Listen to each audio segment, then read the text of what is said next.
When is it an appropriate time to contest a will? Hi, I'm Todd Wilson from the law office of Todd A. Wilson.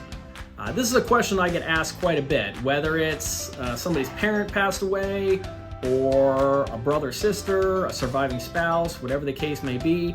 The contents of the will is not what the individual, the beneficiaries, believed that individual, the decedent, would have wanted to do.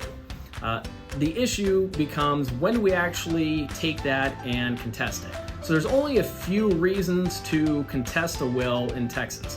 One of them is undue influence. So if the decedent or the testator was creating a will and they were being unduly influenced by somebody else, whether that's through coercion or whether that's by threat, to make a will that says something in particular, that could be a reason to contest a will.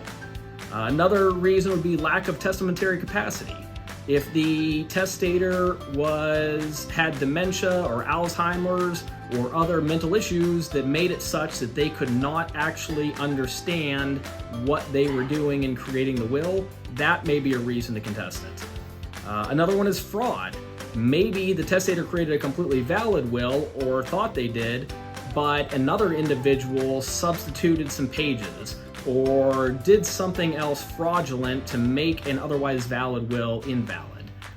A fourth reason, not a reason to contest, but a potential red flag to look into further is, do we have an original will or do we have a copy?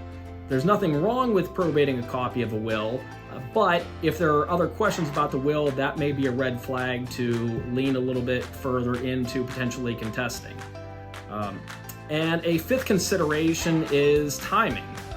When can you bring a contest to a will? So if you bring a contest to a will prior to the will being approved by the court, the burden of proof is on the individual who's putting the will forward to prove up that it is a valid will. If it's already been approved by the court, you can still contest it afterwards, but the burden of proof shifts to the individual who is challenging to invalidate the will, which is much more difficult. If you have any questions about contesting a will or otherwise about the probate process, please feel free to reach out to us.